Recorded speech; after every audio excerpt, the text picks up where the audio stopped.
अस्सलाम वालेकुम। Second year, आज का आपका टॉपिक है लिवर के बारे में।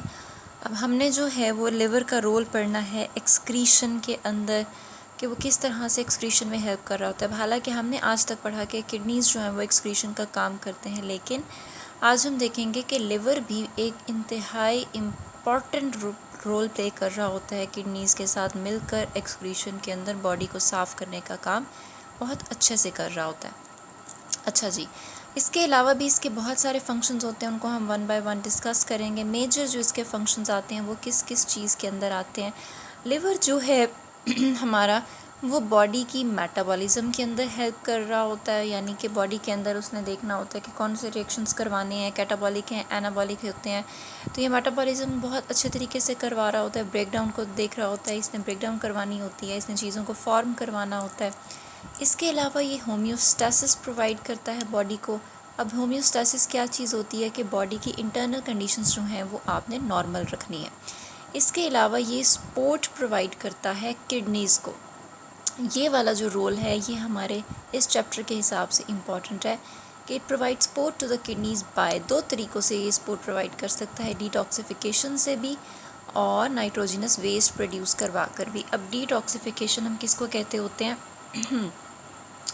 डिटॉक्सिफिकेशन हम कहते हैं कि हमारे ब्लड के अंदर कोई पॉइजनस सब्सटेंस अगर सर्कुलेट कर रहा है तो उस पॉइजनस सब्सटेंस को हमने कन्वर्ट कर देना होता है ताकि वो पॉइजनस फॉर्म से अपनी ख़त्म हो जाए। दूसरा हमारे पास क्या होता है कि ये मेटाबॉलिज़्म प्रोवाइड करेगा। अब मेटाबॉलिज़्म कैसे प्रोवाइड करेगा कि नाइट्रोजनस वेस्ट प्रोड्यूस करेगा और इसके अलावा चीज़ों को ब्रेक डाउन भी करेगा। नाइट्रोजनस वेस्ट तीन तरह के इसके अंदर हो सकते हैं। एक हमारे पास अमोनिया हो सकता है, एक हमारे पास यूरिया हो सकता है, एक हमारे पास यूरिक एसिड हो सकता है। जो यूरिया है, it is the most common nitrogenous waste produced in humans. हमारे अंदर जो है वो सबसे ज़्यादा ये प्रोड्यूस किया जाता है यूरिया। इसको हम प्रोड्यूस कैसे करवाते होते हैं? हम अपनी जो हमारा ब्लड होता है उसके अंदर हम देखते हैं कि कौन कौन से हमारे पास वेस्ट सब्सटेंसेस हैं, उनको हम कन्वर्ट करते हैं और यूरिया बनाते हैं। यूरिया साइकिल के बारे में हमने डिस्कशन की थी कि दो अमोनिया के मॉलिक्यूल्स आते हैं, एक कार्बन डाइऑक्साइड का मॉलिक्यूल आता है, तो हमारे पास एक अदद यूरिया मॉलिक्यूल बन जाता है। अच्छा जी, अब लिवर के इन रोल्स को हम ज़रा डिटेल में देखते हैं कि ये किस तरह से मेटाबॉलिज़्म में हेल्प करता है, किस तरह से बॉडी को बैलेंस करने में हेल्प करता है। सबसे पहला रोल हम देखते हैं सिंथेसिस में। सिंथेसिस में लिवर के क्या रोल आते हैं, क्या क्या चीज़ें ये फॉर्म करवाएगा। सबसे जो इम्पॉर्टेंट हम यहाँ पे स्टडी करते हैं वो है फॉर्मेशन ऑफ नाइट्रोजनस वेस्ट। अब नाइट्रोजनस वेस्ट जब ये प्रोड्यूस कर रहा है तो इट मीन्स कि ये किडनीज़ को सपोर्ट प्रोवाइड कर रहा है। ठीक है, किडनीज़ को ये सपोर्ट प्रोवाइड कर रहा है by producing the nitrogenous waste. उसके अलावा ये प्लाज्मा प्रोटीन्स प्रोड्यूस करवाएगा। प्लाज्मा प्रोटीन्स जो हैं वो क्या काम करते होते हैं? प्लाज्मा प्रोटीन्स का काम होता है कि अगर कहीं पे चोट लगी है तो वहाँ पर क्लॉटिंग करवा दी जाए। ठीक है, और इसके अलावा ऑस्मोटिक बैलेंस भी बॉडी के अंदर मेंटेन रखा जाएगा कि अगर इन प्रोटीन्स की कमी हो गई है तो इनको ज़्यादा कर दिया जाएगा, अगर ज़्यादा हो गए हैं तो इनको कम कर दिया जाता है। ब्लड के अंदर इनका बैलेंस रखा जाएगा। इसके अलावा ये बाइल रिलीज़ करता है। अब बाइल जो है वो ऐसी सिक्रीशन होती है जो कि डाइजेशन के अंदर हेल्प कर रही होती है। ठीक है, जो हम फैटी फूड लेते हैं, फ़ैट्स वाली फूड हम कंज्यूम करते हैं, उसको कैसे हम डाइजेस्ट कर सकते हैं? उसको डाइजेस्ट करने का तरीका ये होता है कि बाइल आएगा लिवर से, वो बाइल क्या करेगा, उसको सॉफ़न कर देगा। सॉफ़न जब वो हो जाएगी तो उसके बाद उसको ऊपर हम ब्रेक डाउन का काम आसानी से कर सकते हैं। इसके अलावा ये क्या चीज़ प्रोड्यूस करवाता है? लिपिड्स प्रोड्यूस कराता है, कोलेस्ट्रोल है। ये सारे के सारे काम अब क्या करते हैं? इनका काम ये है कि एक they are rich source of energy. इन्होंने एनर्जी प्रोड्यूस करनी होती है, एनर्जी स्टोर करके रखेंगे, जब हमें ज़रूरत पड़ेगी तो ये हमें एनर्जी प्रोवाइड करेंगे। इसके अलावा ये ब्लड केमिस्ट्री को रेगुलेट करते हैं, दे रेगुलेट ब्लड केमिस्ट्री। और ये क्या करेंगे? ये बैलेंस मेंटेन करके रखेंगे बॉडी के अंदर।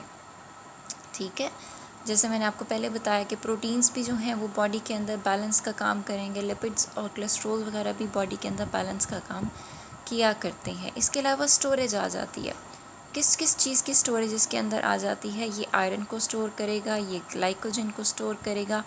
आयरन हीमोग्लोबिन के साथ मिलकर हमारे टिश्यूज़ की, हमारे सेल्स की ऑक्सीजनेशन का काम करेगा, और ग्लाइकोजन का क्या काम होगा कि ये बॉडी के लिए सोर्स ऑफ एनर्जी रहेगा। ठीक है। उसके बाद कन्वर्जन आती है। कन्वर्जन में आ जाता है कि लिवर किस किस चीज़ को कन्वर्ट कर सकता है। तो लिवर के अंदर ये एबिलिटी होती है कि ये कन्वर्ट करेगा ग्लूकोज को लैक्टिक एसिड में, लैक्टिक एसिड को ग्लाइकोजन की फॉर्म में स्टोर कर लेगा एनर्जी सोर्स के तौर पे। जब हमें ज़रूरत पड़ेगी एनर्जी की, ग्लाइकोजन को वापस तोड़ेगा और ग्लूकोज बनवा देगा। ठीक है। तो ये हमारे पास आता होता है कि ये कन्वर्ट करवाएगा ग्लूकोज टू ग्लाइकोजन, और ग्लाइकोजन से वापस ग्लूकोज बनवाने में हमारी हेल्प करेगा। अच्छा जी, अब उसके बाद आता है कि और क्या इसके फंक्शंस हो सकते हैं। तो लिवर जो है हमारे पास रिसाइकलिंग का काम भी करेगा। अब रिसाइकलिंग किसकी करेगा?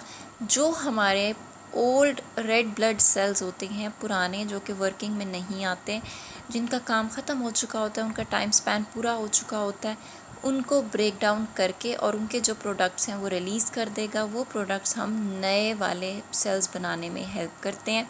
नए सेल्स बनेंगे तो हमारी ऑक्सीजनेशन मेंटेन रहेगी। इसके अलावा लास्ट में ये डिटॉक्सिफाई करने का काम भी करता है। डिटॉक्सिफाई किसको करेगा?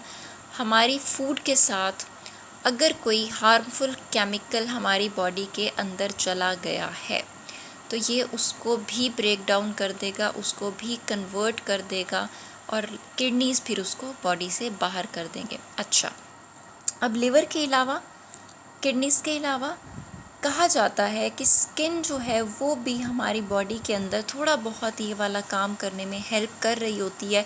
कभी कभी इसको हम एक्सक्रीटरी ऑर्गन कह देते हैं, अमूमन हम इसको एक्सक्रीटरी ऑर्गन कंसीडर नहीं करते। स्किन को अब हम एक्सक्रीटरी ऑर्गन क्यों कंसीडर करते हैं? बिकॉज़ वो कहता है कि हमारी स्किन पसीना, पर्सपायरेशन के थ्रू सॉल्ट रिलीज़ करती है, वाटर रिलीज़ करती है, सीबम रिलीज़ करती है, जो कि सेबेशियस ग्लैंड्स रिलीज़ करेंगे। स्वेट ग्लैंड से आएंगे हमारे पास सॉल्ट और वाटर। सेबेशियस ग्लैंड जो मौजूद होते हैं बॉडी में, उनसे आएगा सीबम। ये सारी चीज़ें जो हैं वो बॉडी के अंदर आती हैं, ऑस्मोटिक बैलेंस भी मेंटेन करती हैं, टेम्परेचर भी मेंटेन करती हैं, और इसके अलावा बॉडी को प्रोटेक्शन भी प्रोवाइड करती हैं अगेंस्ट माइक्रो ऑर्गेनिज़म, क्योंकि जो सीबम होता है ये बॉडी को बहुत सारे माइक्रो ऑर्गेनिज़म से बचा कर रखता है। अब हम इसको कंसीडर क्यों नहीं करते कि ये भी एक्सक्रीटरी ऑर्गन है? हम इसको इस वजह से नहीं कंसीडर करते बिकॉज एक्सक्रीशन की डेफिनेशन में हम पढ़ चुके हैं कि it is removal of nitrogenous waste.